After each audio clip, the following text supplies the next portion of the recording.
आज हम दिल्ली के प्रमुख शासकों के बारे में बात करेंगे।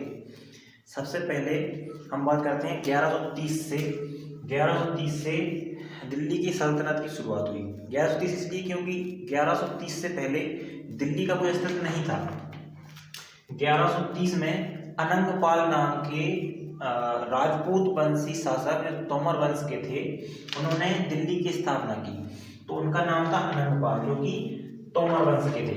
तो दिल्ली सल्तनत की शुरुआत होती है तोमर वंश से।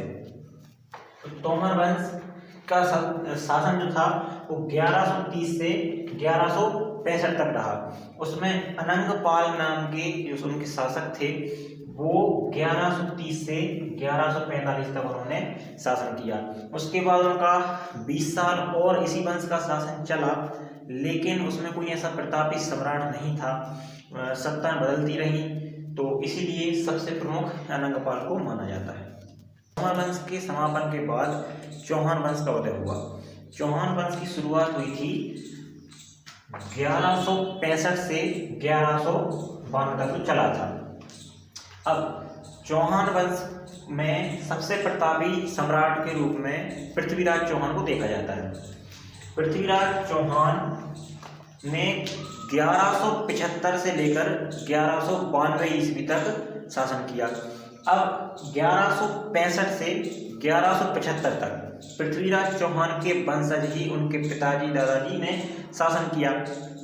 लेकिन पृथ्वीराज चौहान जो थे चौहान वंश के सबसे प्रभावशाली और सबसे मजबूत शासक माने जाते थे। और पृथ्वीराज चौहान की शासन काल के समाप्त होते ही भारत में हिंदू सम्राटों का शासन भी समाप्त हो गया था।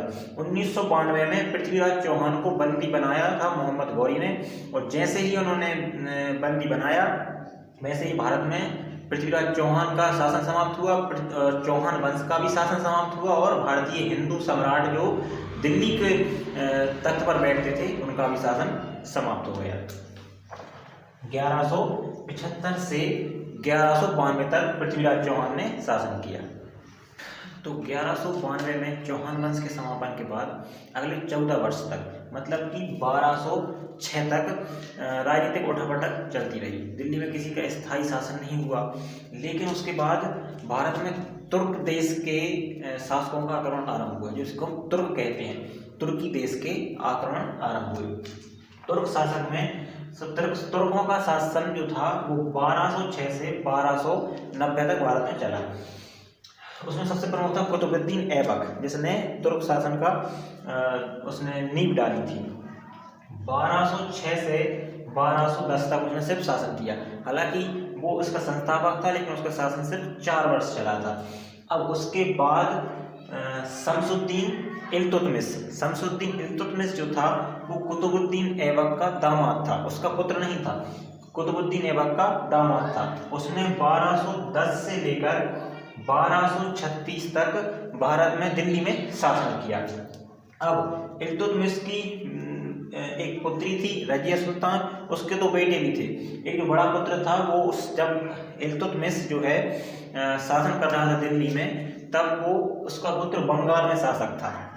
तो उसने 1229 में उसकी मृत्यु हो गई थी किसी युद्ध में। अब रजिया सुल्तान जो थी उसकी पुत्री थी, योग्य थी, लेकिन क्योंकि पहले किसी भी महिला शासक को गद्दी पर बैठने का अधिकार नहीं था, तो रजिया सुल्तान का बहुत से मुसलमानों ने विरोध किया कि नहीं, हम इसे स्वीकार नहीं करेंगे। उसका जो छोटा बेटा था बहुत ज़्यादा अयोग्य था, इसलिए रजिया सुल्तान ने अपने कुछ विश्वस्तों के साथ मिलकर गद्दी पर कब्जा कर लिया, और उन्होंने 1236 से लेकर 1240 तक उन्होंने अपनी शासन चलाया।